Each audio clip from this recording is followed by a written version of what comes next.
Hi friends, this is your pal Scott Garibay, and today we're going to talk about Professor Dungeon Master's presented estimates for the Dungeons and Dragons hardback Player's Handbook for 1E.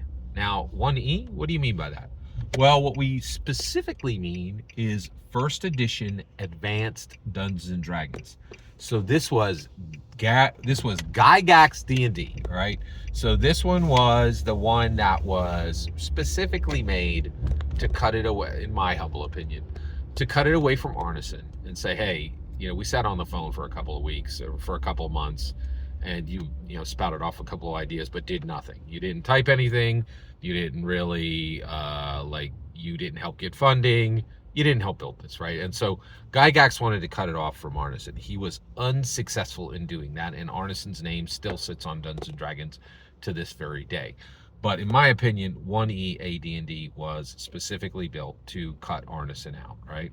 It was unsuccessful at that, but I do think that's why it was built. All right, so what was this? Well, first of all, this was the first PHB, the one you're thinking of, right? It has a big idol, and like some people are prying gems out of its eyes, and it's holding a bowl, right? And you see, and the cover is terrible. It's mostly brown and dark, right?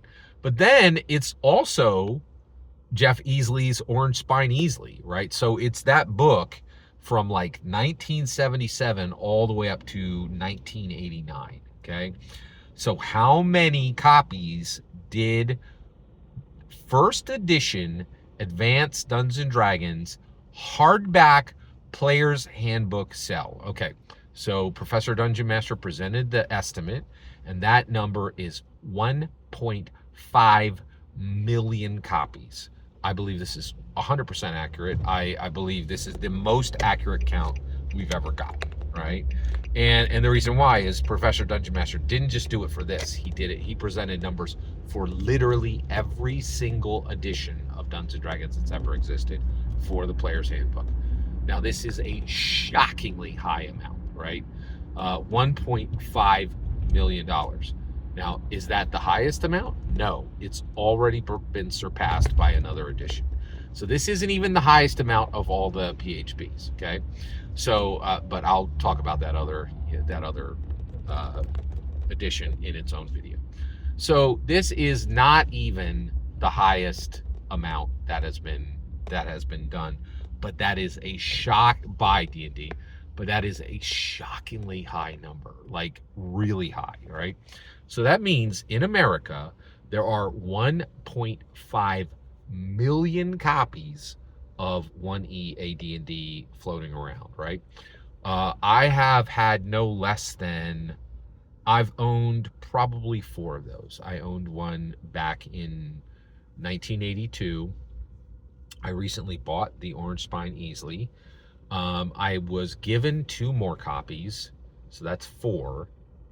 Yeah.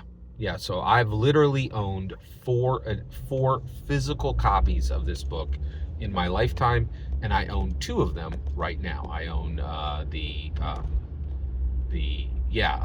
I own all of those, right? So, and it is, it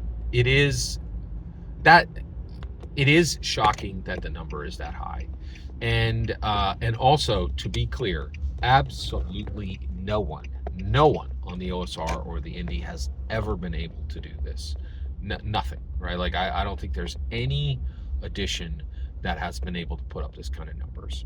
Nothing on the OSR or Indie has ever equaled 1.5 million sales, individual units for their PHB or even their core book. Right? It's really shocking.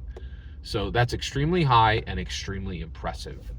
Every single word you just heard in this video is my humble opinion, nothing more, nothing less. The important part is when I get to hear your humble opinion, when you get in the comments and send your traffic. Please consider liking, subscribing, and have a fetch millennium.